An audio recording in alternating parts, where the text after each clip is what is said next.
Merci, Monsieur le maire. Mes chers collègues, nous sortons d'un premier épisode électoral qui aura vu la France en proie à ses déchirures, à ses renoncements, ses déceptions et bien souvent ses colères. Inquiète et divisée, c'est aussi le résultat d'un quinquennat particulièrement éprouvant.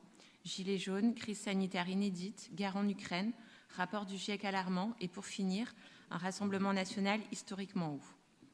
Face à la montée des populismes dans notre pays, nous avons la responsabilité, collectivement, de proposer une voie démocratique. C'est ce que nous avons fait le 24 avril dernier. C'est ce que nous faisons toujours lorsqu'il s'agit de protéger la République en faisant bloc contre l'extrême droite. Ainsi, une nouvelle période s'ouvre, une période qui témoigne des attentes des Françaises et des Français pour des politiques publiques de solidarité, d'égalité et respectueuses de l'environnement. Les attentes sont nombreuses, à la fois en termes de pouvoir d'achat, mais aussi de pouvoir d'agir et de mieux vivre ensemble. Il y a là un enjeu majeur. Nous serons précisément fixés dans un mois sur ce qui nous attend les 5 prochaines années. Mais parce que nous refusons ce fatalisme, parce que nous refusons de laisser imposer une politique libérale qui viendra affaiblir notre pays, nos concitoyens les plus fragiles, et qui viendra un peu plus abîmer la planète et obérer l'avenir des générations futures, il nous reste 30 jours pour inverser la tendance. 30 jours pour faire en sorte d'amoindrir la casse sociale annoncée dans le programme présidentiel d'Emmanuel Macron. 30 jours pour amener un départ à la retraite de 65 à 60 ans. 30 jours pour faire la démonstration qu'une autre voie est possible. En réalité, ce n'est pas 30 jours de campagne qui me donnent espoir, mais plutôt 2 ans d'action. Car pour moi, la situation politique à gauche n'est ni historique ni une illusion. Ce rassemblement, nous le faisons vivre dans nos territoires depuis de nombreuses années avec les résultats que nous connaissons.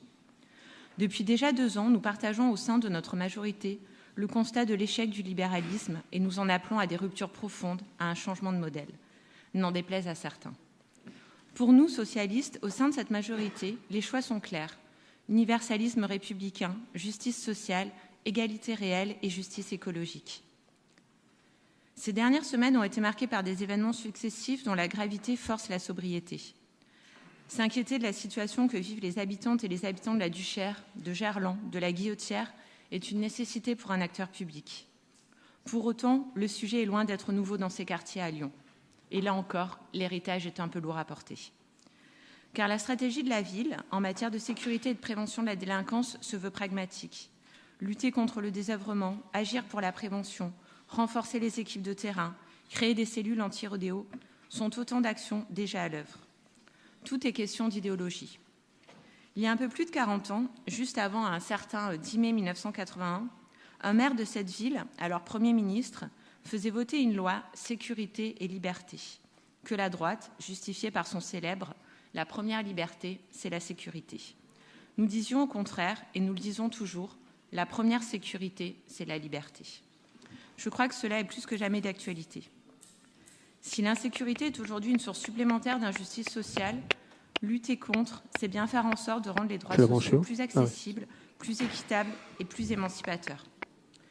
Et nous sommes plus que jamais mobilisés sur le terrain pour y répondre, sans jamais nous départir de nos convictions profondes. Car encore une fois, quand vous parlez d'insécurité, nous parlons de sécurité publique.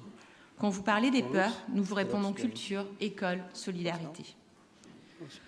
Au-delà des déclarations dans la presse et du plaisir que cela peut procurer à un président de région ou à un ancien ministre de l'Intérieur, je vous pose la question, en quoi cela vient apporter des solutions à l'amélioration des conditions de vie des Lyonnaises et des Lyonnais ?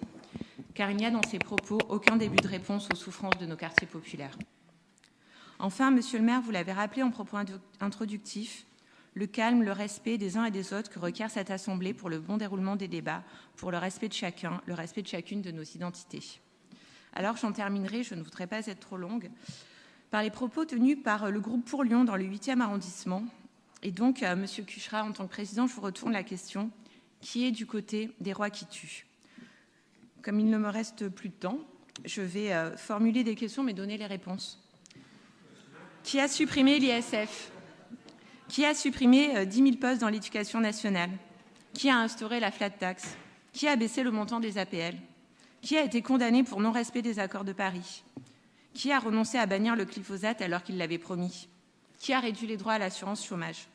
Encore et toujours le gouvernement Macron. Mais élargissons le spectre. Qui a choisi de couper sans rime ni raison des subventions aux établissements culturels lyonnais ? Au musée urbain Tony Garnier ? Il ne m'avait pas semblé pourtant que son conseil d'administration avait autorisé le port du burkini dans son musée. Alors, monsieur le maire, mes chers collègues, j'espère que ce conseil municipal sera l'occasion de faire avancer les projets pour notre ville, comme de rétablir quelques vérités et pourquoi pas revoir les décisions de certains. Je vous remercie.